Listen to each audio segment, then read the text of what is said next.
महाराष्ट्र विधानसभा चुनावों के नतीजों को आए लगभग 2 हफ्तों का समय हो चुका है, लेकिन अब तक विपक्ष के पास ऐसी कोई रणनीति नजर नहीं आती है या फिर ऐसी कोई इच्छा भी नजर नहीं आती है कि वो ऐसी रणनीति लोगों के सामने लाएं जिसके जरिए वो लोगों में ये बात पहुंचा सके कि उन्हें महाराष्ट्र के जो नतीजे आए हैं वो मंजूर नहीं हैं।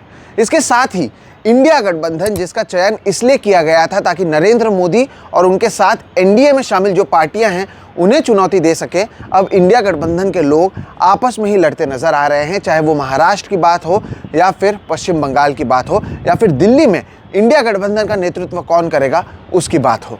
नमस्कार दोस्तों, मेरा नाम है सोहित मिश्रा और आप देख रहे हैं सोहित मिश्रा ऑफिशियल। आज इस वीडियो में इसी मुद्दे पर हम चर्चा करने वाले हैं। अगर आपने अब तक सोहित मिश्रा ऑफिशियल इस चैनल को सब्सक्राइब नहीं किया है तो ज़रूर कर लें, क्योंकि हम इस तरह के एनालिसिस आपके सामने लगातार लेकर आते हैं। अब लौटते हैं मूल मुद्दे पर। दर्शकों, आज के इस वीडियो की शुरुआत हम महाराष्ट्र से करते हैं। महाराष्ट्र में आपको पता है 23 नवंबर को नतीजे आए थे। उसके बाद से ही विपक्ष के लोग कम से कम सोशल मीडिया पर और टीवी पर तो ये कहते आए हैं कि हमें ये नतीजे मंजूर नहीं हैं, ये नतीजे गलत हैं।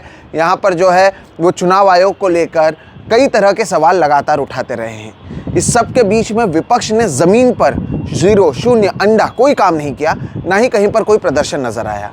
इस सब के बीच महाराष्ट्र के सोलापुर में मार्कड़वाड़ी एक गांव है जहां के लोगों ने खुद बैलेट पेपर पर चुनाव करने की बात की। उन्होंने कहा इसे आप एक मॉक पोल समझें, एक बाई इलेक्शन समझें या फिर हमारी तरह से एक सर्वे सोचें, लेकिन इसके ज़रिए हमारी कोशिश है दूध का दूध और पानी का पानी करने की।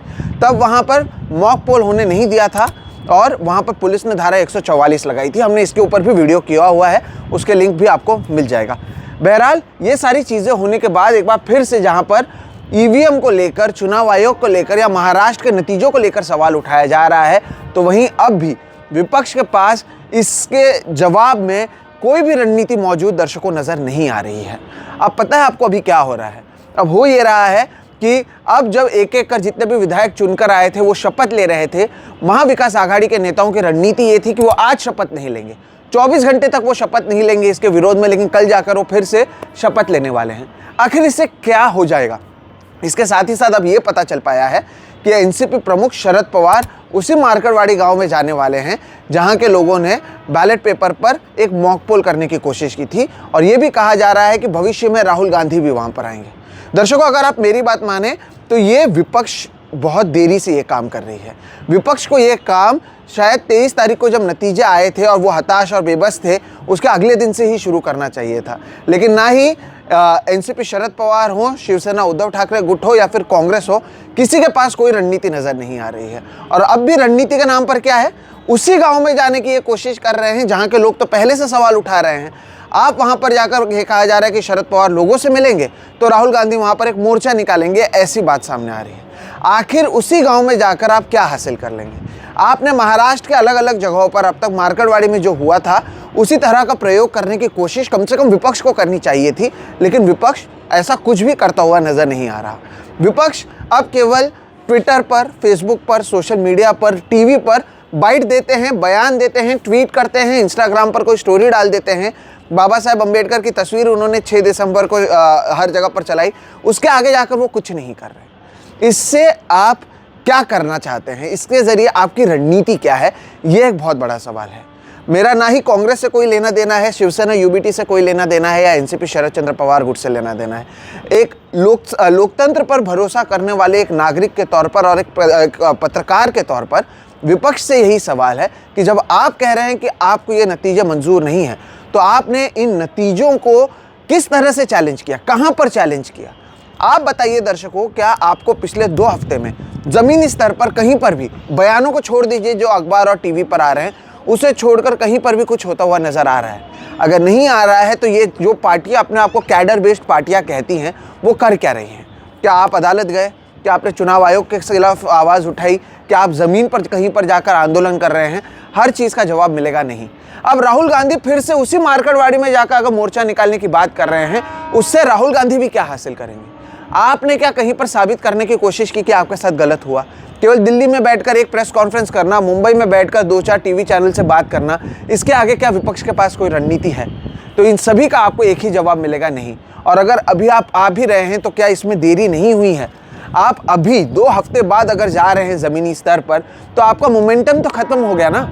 आपका मोमेंटम 23 तारीख के बाद 24 तारीख से जब इसे लेकर लगातार सवाल उठाए जा रहे थे देश भर में, महाराष्ट्र भर में, तब आपके पास कोई रणनीति क्यों नहीं थी? यह हम ऐसे समय में रह रहे हैं जब घंटे घंटे में जो खबरें हैं, ट्रेंड्स जो हैं वो बदल जाती हैं और 2 हफ्ते तक आपके पास कोई रणनीति नज़र नहीं आती है। योगेंद्र यादव जो कभी ईवीएम को लेकर कहते थे कि ईवीएम में कोई गड़बड़ी नहीं हो सकती है, वो भी अब इंडियन एक्सप्रेस के जरिए कह रहे हैं कि इस तरह के नतीजे कई सवाल उठाते हैं। इसके आगे बढ़कर आपने क्या किया? कार्ति चिदंबरम तो आपके कह चुके हैं कि ईवीएम में कोई गड़बड़ी नहीं हो सकती है। तो जब आप आपस में ही एक साथ एक स्टेज पर लोगों को नहीं ला पा रहे हैं, तो आपके पास जो रणनीति मौजूद नहीं है, उसका खामियाजा हमारे जैसे लोकतंत्र पर भरोसा करने वाले लोगों को और नागरिकों को भुगतना पड़ रहा है। ये बात दर्शकों आप समझिए। और जब मैं बात करता हूं कि इनके एक दूसरे के साथ में कोई भी ये सोच विचार नहीं रख पा रहे हैं, इसका असर इंडिया गठबंधन पर भी देखने मिल रहा है। दर्शकों, जब मैं इस वीडियो को शूट कर रहा हूं और आप शायद जिस दिन इस वीडियो को देखेंगे वो है 7 दिसंबर। 6 दिसंबर को महापरिनिर्वाण दिवस था, उस पर भी हमने एक रिपोर्ट की है जो आप हमारे चैनल पर देख सकते हैं। लेकिन 6 दिसंबर को ही बाबरी मस्जिद को ढहाई गई थी और उसे लेकर भी 6 दिसंबर को याद किया जाता है। और इसी 6 दिसंबर को लेकर शिवसेना उद्धव ठाकरे गुट के एमएलसी और उद्धव ठाकरे के पर्सनल सेक्रेटरी या पीए माने जाने वाले मिलिंद नार्वेकर ने एक ट्वीट शेयर किया है। वो ट्वीट मैं आपको दिखाता हूँ। उस ट्वीट में बाला साहेब ठाकरे के एक बयान को उन्होंने बताया है। नीचे बाबरी मस्जिद को ढहाई जाने वाली तस्वीर लगाई है और उसमें लिखा गया है, हे ज्यांनी केलं त्यांचा मला अभिमान है। मतलब ये जिसने भी किया, यानी इस मस्जिद को जिसने भी ढहाई, उसका मुझे अभिमान है। वंदनीय शिवसेना प्रमुख बाला साहेब ठाकरे। अब ये बाला साहेब ठाकरे ने 90s में कहा होगा, लेकिन मिलिंद नार्वेकर जानते हैं कि अब माहौल बदल चुका है। अब शिवसेना यूबीटी महाविकास आघाड़ी सहित इंडिया गठबंधन का एक हिस्सा है, जहां पर वो बात करते हैं कि हमारा हिंदुत्व भारतीय जनता पार्टी के हिंदुत्व से अलग है। ऐसे में जब ऐसे ट्वीट शेयर किए जाते हैं तो आपको भाईकला में, जहां पर अधिकांश मुसलमान लोग हैं जिन्होंने आपके विधायक को वहां पर चुनकर दिया है, आप उनके सामने किस चेहरे को लेकर जा रहे हैं? क्या उद्धव ठाकरे, आदित्य ठाकरे जो एनवायरनमेंट की बात करते हैं, जो राजनीति में बदलाव लाने की बात करते हैं, क्या वो भी इसे सही मानते हैं? ये एक सवाल है, क्योंकि इसे लेकर अब समाजवादी पार्टी के महाराष्ट्र में जो 2 विधायक हैं, उसमें से एक अबू आजमी ने कहा है कि अगर शिवसेना का ऐसा स्टैंड है तो हम महाविकास आघाड़ी से बाहर हो जाएंगे। आप देखिए, पहले से ही विपक्ष कमज़ोर है। ऐसे में अगर आप आपस में लड़ते रहेंगे तब तो आप बीजेपी को और साथ ही साथ उनके साथ गई हुई पार्टियों को क्या और ताकतवर नहीं कर रहे हैं? ये सवाल को आप समझिए। इसे लेकर भी कहीं पर कोई कुछ नहीं कह रहा, हर कोई चुप्पी साधे बैठा हुआ है। क्यों उद्धव ठाकरे या फिर मिलिंद नार्वेकर पर सवाल नहीं उठाया जाना चाहिए? मैं तो उद्धव ठाकरे को भी इस वीडियो के जरिए कहना चाहूँगा कि आप अपने आसपास मौजूद कई लोगों को गौर करिए, वो कौन है, वो आपके साथ हैं या आपके खिलाफ हैं, या आपके साथ रहकर भारतीय जनता पार्टी का फ़ायदा करते हैं ट्विटर के जरिए। इस पर भी आपको ध्यान देने की ज़रूरत है। इन्हीं लोगों के वजह से कहीं ना कहीं पार्टी में जो अभी हालात हैं वो आपके बिगड़ते जा रहे हैं। ये as a third person, as an outsider जो हमने देखा है, वो कम से कम हम सलाह आपको दे रहे हैं। आगे आपकी राजनीति है, आपकी पार्टी है। लेकिन दर्शकों, ये केवल महाराष्ट्र तक सीमित नहीं है।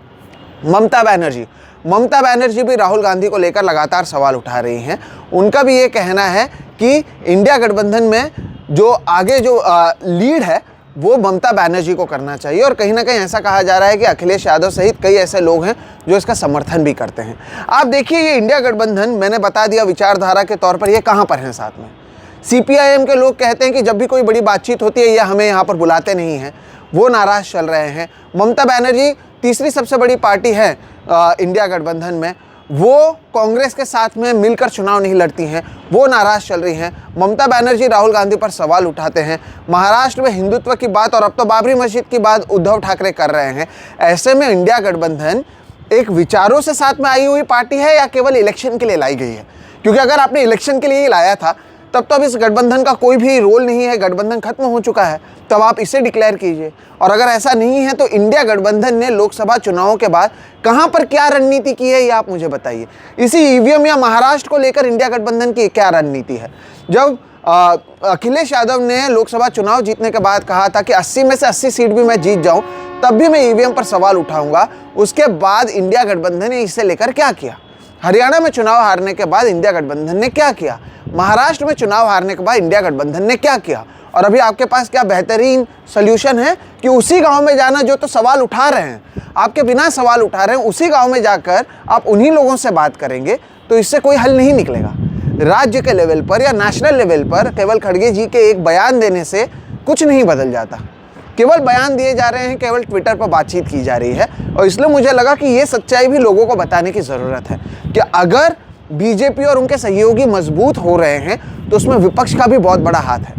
विपक्ष अपने काडर को साथ में नहीं रख पा रही है, विपक्ष का ज़मीनी लेवल पर कहीं पर भी कोई कंट्रीब्यूशन नज़र नहीं आ रहा है, ग्राउंड लेवल का जो कार्यकर्ता है वो कहीं ना कहीं खो गया है। और मैं आपको ये भी बता दूं, अधिकांश लोग जो विपक्ष को मतदान दे रहे हैं वो इसलिए नहीं दे रहे हैं क्योंकि विपक्ष अच्छा काम कर रही है, वो इसलिए दे रहे हैं क्योंकि वो बीजेपी या उनके सहयोगी पार्टियों से ऊब चुके हैं। ये बात विपक्ष को भी समझ में आना चाहिए। अब भी ना महाराष्ट्र में कोई बदलाव हुआ है और मुझे लगता भी नहीं है कि कोई बदलाव होगा, लेकिन ये सच्चाई जो शायद कोई लोग नहीं बताना चाहते, मैं चाहता हूँ कि ये सारी चीज़ें भी आप दर्शकों को बताई जाए, क्योंकि हम लोकतंत्र पर भरोसा करते हैं, किसी पार्टी पर नहीं। हमारी कोशिश है लोकतंत्र को बनाए रखने की, हमारी कोशिश है उन तमाम लोगों को सवाल उठाने की जो बाबा साहेब अम्बेडकर की ओर से बनाए गए लोकतंत्र को ख़त्म करना चाहते हैं। हम भारत के लोग हैं, हम भारत के निवासी हैं, हम चाहते हैं हमारा भारत उसी आधार पर चले जो पंडित जवाहरलाल नेहरू से लेकर अम्बेडकर से लेकर गांधी ने जो सपना देखा था। लेकिन उसके लिए अगर विपक्ष सत्ता पक्ष पर यह दोष लगाता है कि वो इसे कमज़ोर कर रहे हैं, तो विपक्ष उसे बचाने के लिए क्या कर रहा है? जवाब है कुछ भी नहीं। राहुल गांधी बार बार जाते हैं, केरल जाते हैं, वायनाड जाते हैं, प्रियंका गांधी के लिए प्रचार करते हैं, जीतने के बाद भी बार बार जाते हैं, महाराष्ट्र नहीं आते। आप वायनाड में जीते हैं, ठीक है, आपकी बहन जीती हैं, बहुत अच्छी बात है, लेकिन ये केवल ब्रदर सिस्टर की तो पार्टी है नहीं ना। एक भाई और बहन के आगे बढ़कर भी देश में तमाम लोग हैं आपके साथ, तमाम राज्य हैं। महाराष्ट्र तो 2014 तक कांग्रेस का एक सबसे प्रमुख राज्य में से एक होता था, और आपने ऐसे ही इस राज्य को छोड़ दिया। अभी भी आपके पास कोई स्ट्रैटेजी नहीं है।